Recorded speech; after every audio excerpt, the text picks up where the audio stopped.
প্ৰথমবাৰৰ বাবে অসমত কেতিয়া ৰাষ্ট্ৰপতি শাসন বলবৎ কৰা হৈছিল?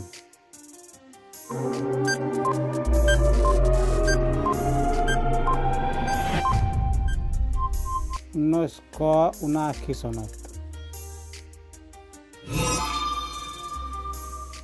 কোনজন আহোম ৰজাক উত্তৰ পূব ভাৰতৰ শিৱাজী বুলি কোৱা হয়?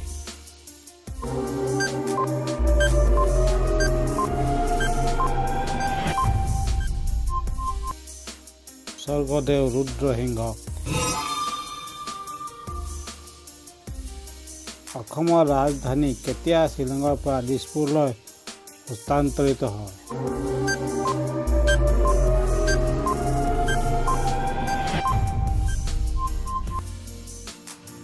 ১৯৭৪ চনত। অসমত কেতিয়া ভাষা আন্দোলন আৰম্ভ হৈছিল?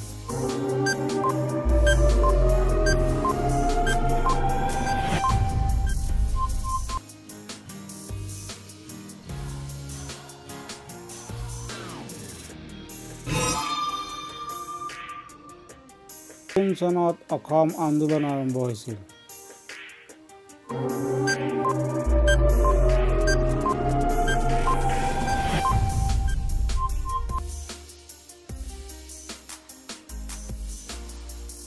১৯৭৯ চনত। কেতিয়া মোগলসকলে কোচ ৰাজ্য আক্ৰমণ কৰিছিল?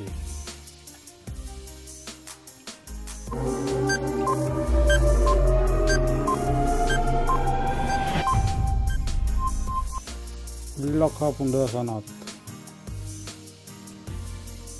অসমত কেতিয়া টেলিফোন আৰু টেলিগ্ৰাফ সেৱা আৰম্ভ কৰা হৈছিল?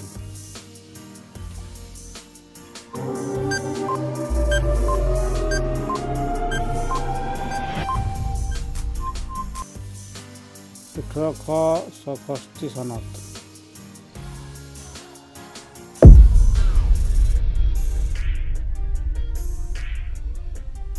ভাৰতবৰ্ষৰ মুঠ মাটিকালিৰ কিমান অংশ অসমে আগুৰি আছে? উত্তৰটো হৈছে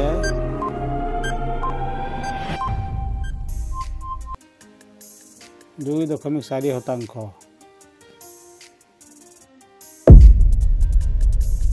মাটিকালিৰ দিশৰ পৰা ভাৰতবৰ্ষৰ ৰাজ্যসমূহৰ ভিতৰত অসমৰ স্থান কিমান?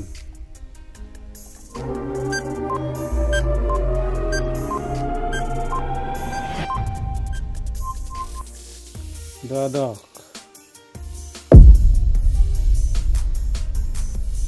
অসমৰ মুঠ গাঁও পঞ্চায়ত কেইখন?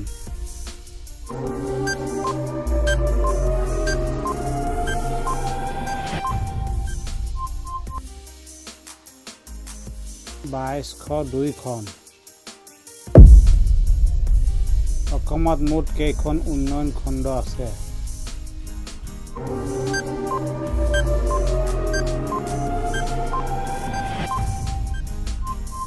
২১৯খন। অসমৰ মুঠ গাঁৱৰ সংখ্যা কিমান?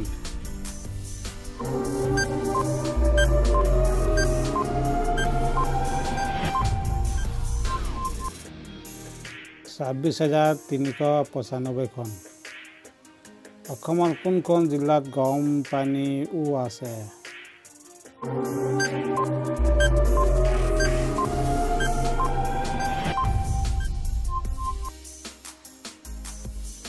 গোলাঘাট জিলাত।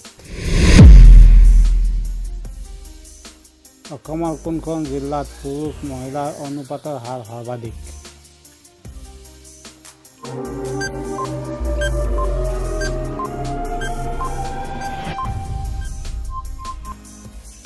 গোৱালপাৰা জিলাত। অসমত কেতিয়া চাহ আৱিষ্কাৰ হয়?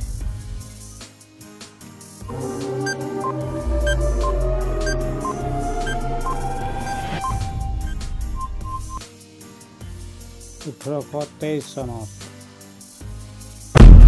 ভাৰতত উৎপাদন হোৱা মুঠ চাহৰ কিমান অংশ অসমত উৎপাদন হয়?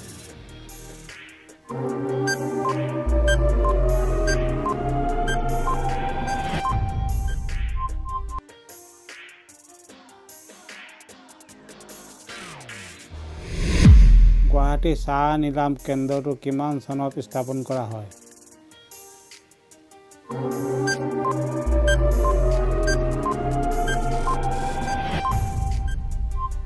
1970 চনত। গুৱাহাটী চাহ নিলাম কেন্দ্ৰটোৰ প্ৰতিষ্ঠাপক কোন?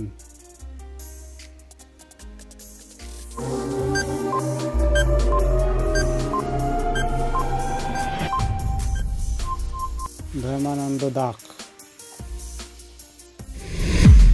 পাল বংশৰ প্ৰথম ৰজাজনৰ নাম কি আছিল?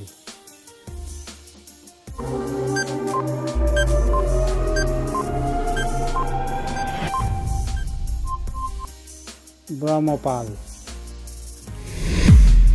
পাল বংশৰ আৰম্ভণি কিমান চনত হয়?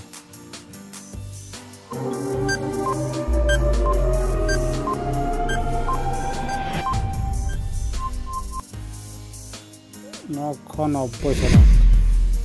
পাল বংশৰ অন্ত পৰে কিমান চনত?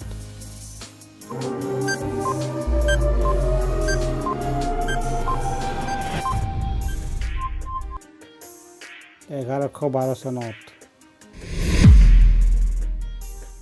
অসমৰ প্ৰধান ৰাষ্ট্ৰীয় ঘাইপথ কোনটো?